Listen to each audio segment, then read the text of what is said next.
Sunday salutations, true believers. We had a marquee battle, smoke machine worthy in Titletown, headlining our weekend docket with Monroe City hosting Keokuk on the boys' side. Joshua Tolton out of the gate showing off the all-state range with a 3 to open. Anthony Potrotz not to be outdone. At the other end, Euro stepping his way to an easy 2, but thanks to Josiah Tolton's 3, Monroe City would take a commanding 14-7 lead after the first quarter, and it would get worse for the Chiefs before it got better. This is Joshua Tolton, little larceny, little layup at the other end as he kisses that neatly off the glass. Then it's Logan Bulig's turn to ignite the break, this time to Cade Chapman. Beautiful blind leave right there as Chapman had 7 points on the day. And yes, even the defense working really well for Monroe City. Joshua Tolton draws the charge right there. But after a timeout, down 21-11, Keokuk comes roaring back to life. It's Isaiah Say on the low block, the turnaround spin move, and then Abbott Hayner cuts the lead to 5 at the half. That's where it stood. Second half, lots of goodness both directions as both teams exchanged punches. Cade Chapman's 3 seemed like a big salvo, and then it would be Josiah Tolton hooking up with Logan Bulig right there as Bulig comes free on the backdoor cut and gets the easiest bunny of his life. And more from Bulig now as he finds himself wide open and buries the corner 3.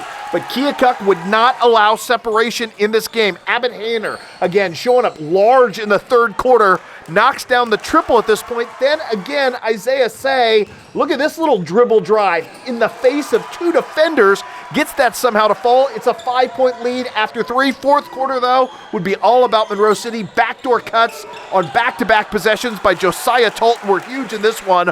Also, a big day from Jaden Robertson helps power Monroe City to an eventual 60-44 victory, a huge statement win following up that victory at Jefferson City. Meanwhile, in tournament action, to wrap up the Winfield tip-off, Hannibal finishes in 4th place, losing the 3rd place game despite holding a 2-point lead at the half over Timberland. Congratulations to Tristan Terrell, who was named to the all-tournament team there.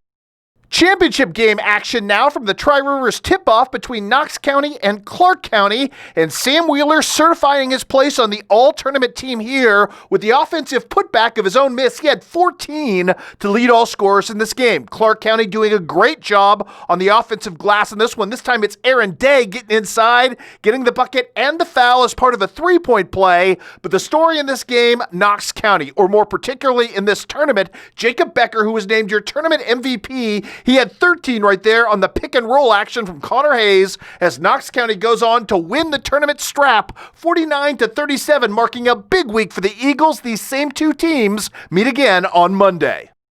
Also at the Tri-Rivers tip-off, North Shelby wins the consolation championship behind 19 points from Braden McDaniel.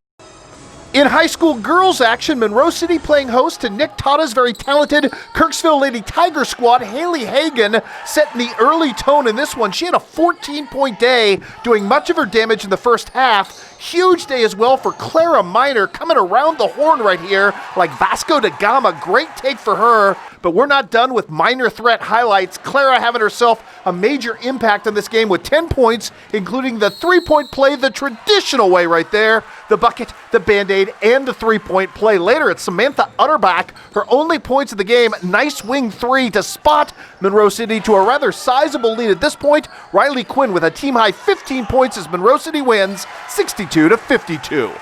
Also on the scoreboard today, in tournament action from the Tri-Rivers tip-off, Scotland County takes 3rd place with a big-time blowout of Putnam County. North Shelby wins the consolation championship behind 16 points from Natalie Thrasher, and despite 31 points today from Kerrigan Lockard, Clopton has to settle for 4th place at Montgomery County.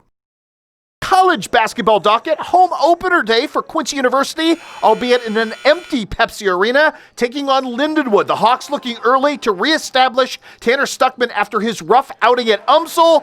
Oh, the old Tanner is back. The through fadeaway for 2 of his 21 points on the day. Later, Jack Humans doing what he does, using some fancy dribbling and some nifty contortion to get the ball in the bottom of the net. Now on the fast break, Quincy University playing smartly with this, kicking to the open man, who happens to be Adam Moore. He'll hit nothing but net from there. A few possessions later, Jalen Boyd time, the freshman point guard, showing out, breaking down the defense, and then getting the finger roll here as part of a pretty finish. Silas Chrysler slashing to the bucket. He's going to miss. Tanner Stuckman is there to clean it up again. A game-high 21 points for Stuckman, but to no avail. Tough second half for the Hawks as they fall to 0-4 in the season with an 88-74 loss.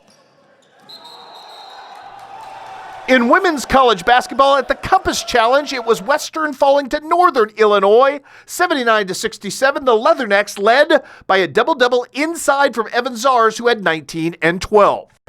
Meanwhile, back at Pepsi Arena, the offensive struggles would continue for Lainey Lance of the Quincy University Hawks, though on the first possession, all Lance of her own volition right here, the one-on-one take, and it is good as she kisses that off the window. There were moments of goodness, albeit not many of them in the first half. Check out Jazz Evans coming up right here with the loose ball transition bucket. She led all scorers on the day with 14 points for the Lady Hawks, but again, the offense was a struggle. A little bit later in this one, it's Emma Knipe cleaning up the offensive glass, but Quincy University on the women's side falls to 0-4 as well, dropping this game today 67-41.